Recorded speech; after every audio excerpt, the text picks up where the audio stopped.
Olá, bem-vindos de novo ao canal.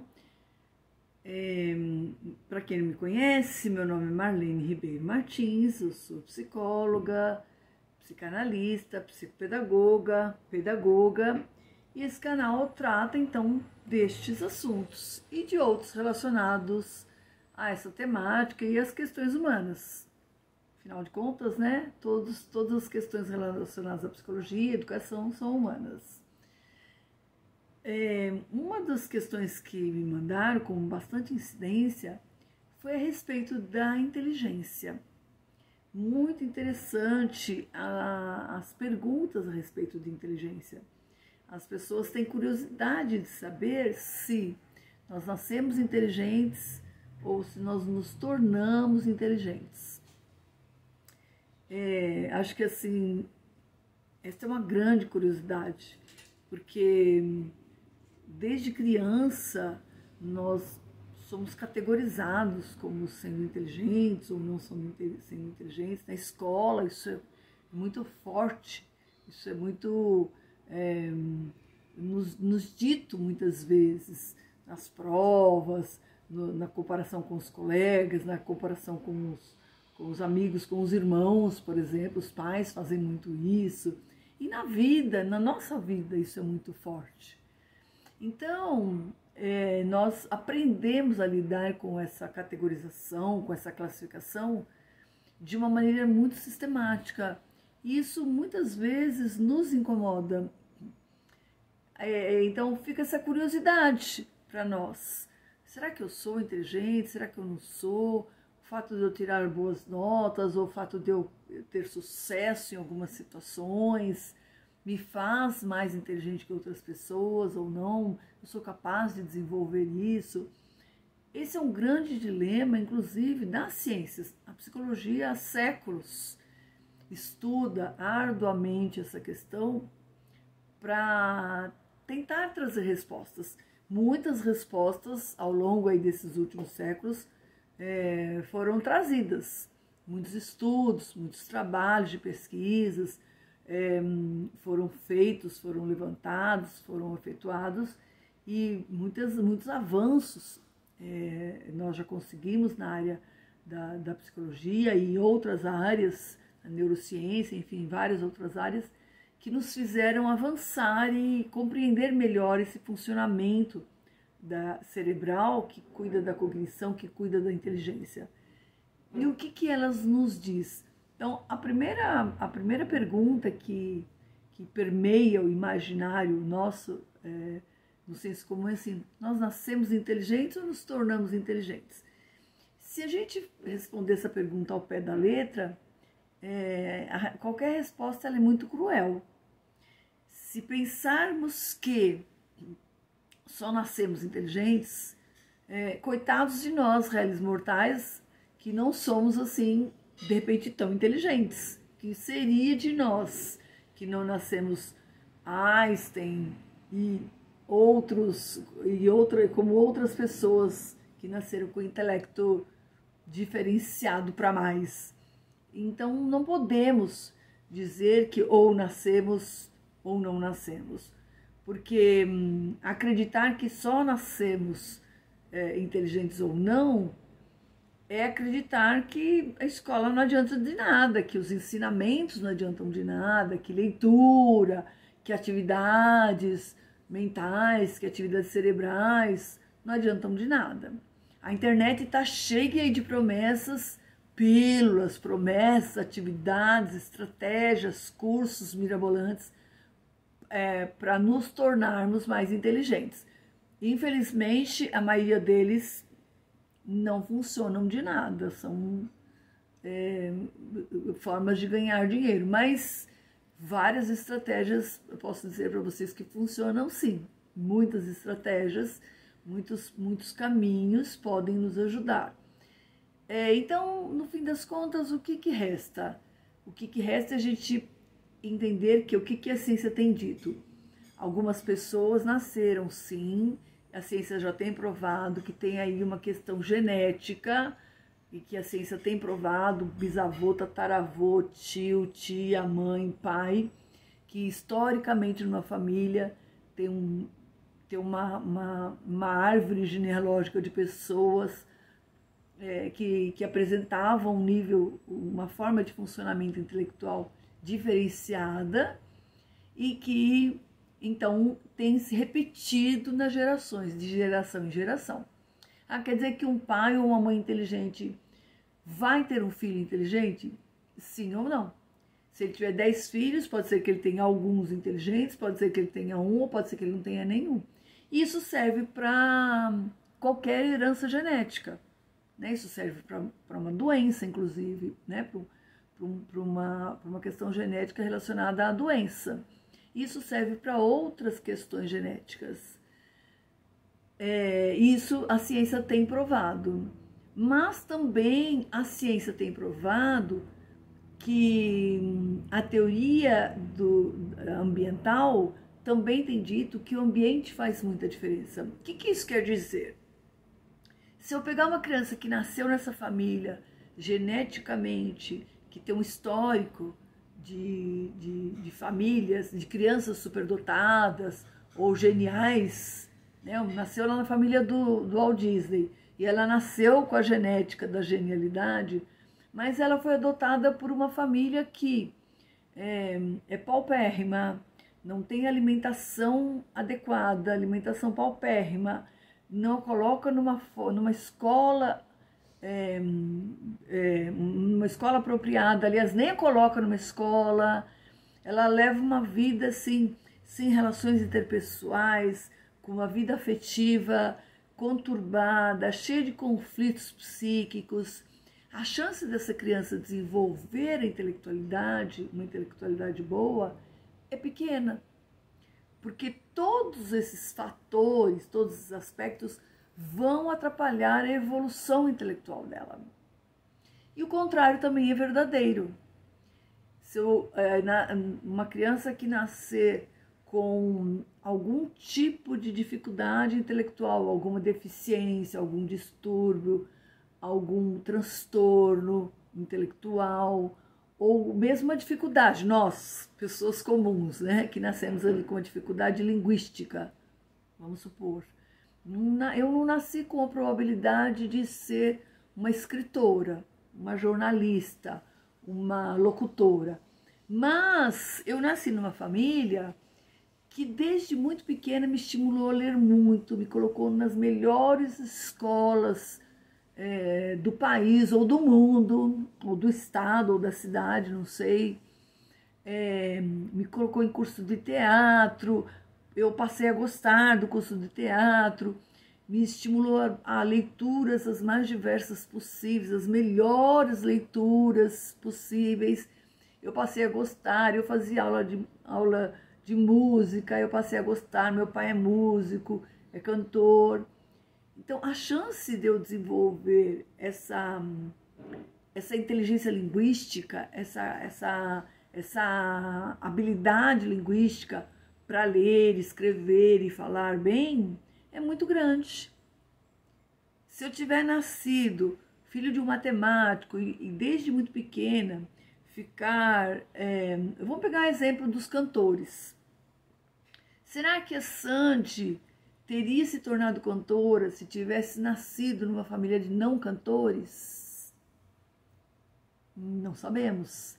Será que... E aí a gente vai, né? Filho de atores brilhantes, né? Fernanda Torres e Fernanda Montenegro. Duas artistas brilhantes. Será que a Fernanda Torres teria se tornado essa atriz brilhante que ela é se ela não tivesse nascido filha de Fernanda Montenegro e de Fernando Torres? Não sabemos. Talvez não. É provável que não.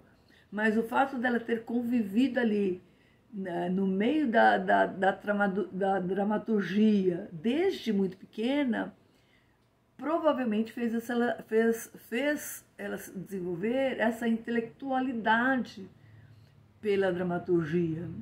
Provavelmente. E por aí vai. É muito comum, né, nós vermos os filhos seguindo um pouco os passos dos pais, ora por um motivo não muito bom, e ora por motivos bons, porque convivem ali muito intensamente com aquele conteúdo, com aquela habilidade, com aquela prática, com aquele no dia a dia, com aquilo, e acaba desenvolvendo aquela capacidade, aquela habilidade, aquela competência, aquela intelectualidade. Então, o que isso quer dizer? O que a ciência tem dito?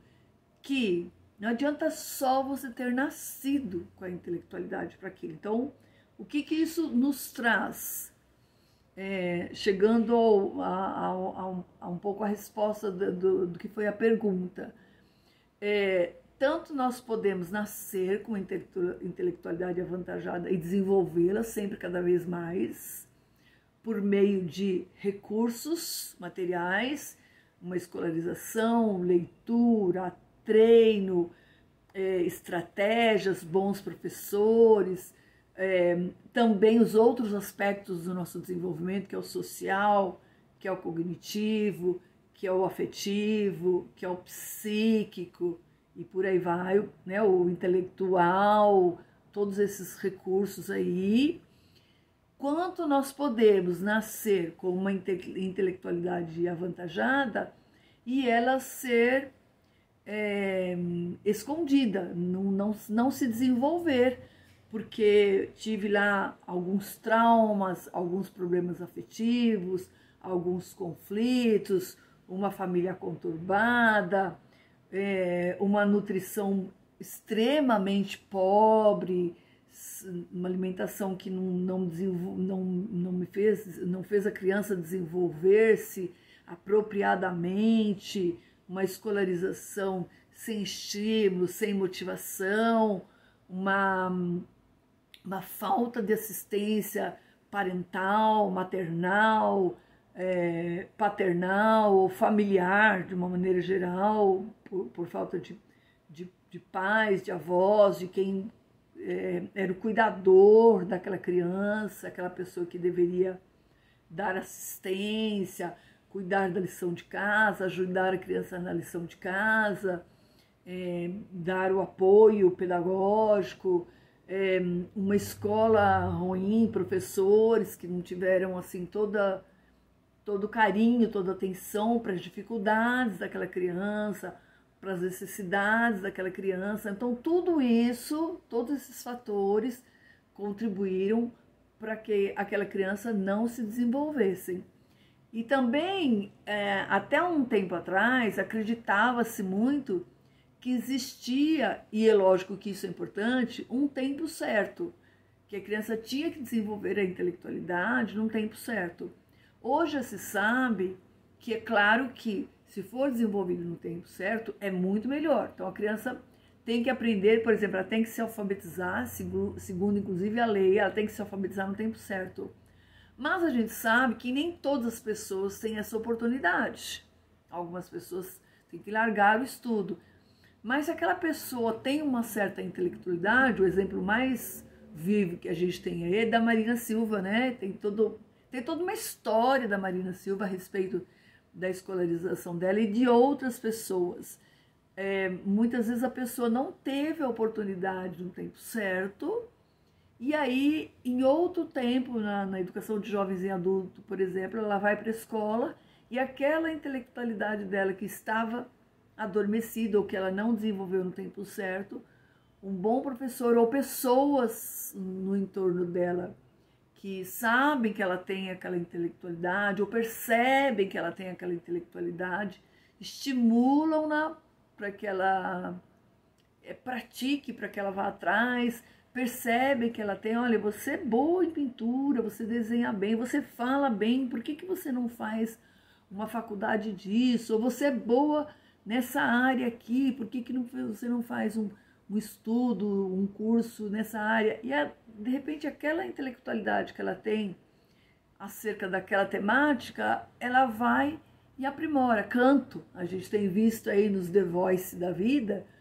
pessoas descobrindo-se ótimos cantores, excelentes cantores, maravilhosos cantores, com as idades mais diversas possíveis. Passou a vida inteira lá escondidinho, só cantando em casa, e de repente no The Voice desabrocha. Então, não tem idade para essa intelectualidade desabrochar, ela pode ser em qualquer idade, ela pode ser... Quanto mais cedo nós descobrirmos essa intelectualidade da pessoa, mais ela vai se desenvolver, mais ela vai ter oportunidade de desabrochar essa intelectualidade, mais ela vai ter a oportunidade de aprimorar essa intelectualidade com os recursos que hoje nós temos, tecnologia, a internet, as redes sociais, cursos avançadíssimos que nós temos hoje e que podem cada vez mais acessíveis às pessoas e que certamente estão acessíveis a mais pessoas. Então, pessoas que há um tempo atrás não teriam oportunidade de ter acesso a esses recursos para descobrir se tem esse nível intelectual, hoje tem. Fora isso, nós temos hoje descobertas que muitas vezes a pessoa ela não tem intelectualidade para uma coisa, mas ela tem para outra, que é um assunto assim para um outro vídeo, que às vezes a pessoa ela não é boa em matemática, mas ela é boa em química, às vezes ela não é boa em língua portuguesa, mas ela é boa em artes, às vezes ela não é boa. Eu gosto sempre de dar o exemplo do Neymar. Nas minhas aulas de pedagogia, quando eu reúno pedagogos em educação física, eu sempre pergunto se o Neymar é inteligente. Na maioria das vezes, os alunos de pedagogia respondem não, e os alunos de educação física sim. Eu pergunto por quê. Então, porque o Neymar, gente, talvez ele nem saiba disso, mas eu acho que nessas alturas do campeonato, na carreira dele, ele deve saber disso. Ele calcula velocidade, direção, ângulo, probabilidade, talvez sem saber nada disso, mas ele calcula, né? Em qual ângulo aquele jogador está, em qual ângulo ele está, para quem tem mais probabilidade de pegar a bola que ele vai jogar, em qual direção é melhor ele jogar, que velocidade ele tem que correr para não passar um jogador ou para chegar no outro. Então, tudo isso, desde muito pequeno, como ele faz muito isso e aprendeu a fazer bem, ele faz isto. Talvez sem nem saber, ou talvez ele já saiba disso agora, né? Provavelmente um bom treinador já disse isso para ele. E isso serve para qualquer outra profissão. Um bom cirurgião faz isso quando ele está ali no cérebro, cortando um minúsculo mioma, ou um minúsculo pedacinho de um cérebro que ele precisa tirar alguma coisa, um coração. Ele também faz esse cálculo milimétrico. E outras profissões todas, um bailarino, uma professora, todas as profissões fazem isso, usam a linguagem, usam todos os conhecimentos que nós adquirimos na vida, eles são utilizados intelectualmente quando a pessoa adquiriu esse conhecimento, colocou na estrutura cognitiva, na estrutura intelectual e sabe utilizar. A melhor definição para a inteligência que eu conheço é de um autor chamado Piaget, que ele diz o seguinte: você é inteligente quando você usa os recursos que você tem na situação que você está para resolver um problema. Então, por isso que é bom. Então, para que serve a inteligência? É só para a gente passar em concurso? É só para a gente ganhar dinheiro? Não, ela serve para o nosso dia a dia, para nós resolvermos os nossos problemas, as nossas questões na vida pessoal, familiar, de trabalho, então, social, afetiva, todos os sentidos. É para isso que serve a inteligência, para nós estarmos bem, não estarmos bem só na questão financeira ou profissional e etc. Eu espero ter respondido para as pessoas que perguntaram acerca desse assunto, mas se também não respondi, podem perguntar de novo ou podem fazer outras perguntas a respeito dessa temática que eu procurarei responder. Tchau, tchau, fiquem com Deus, até o próximo.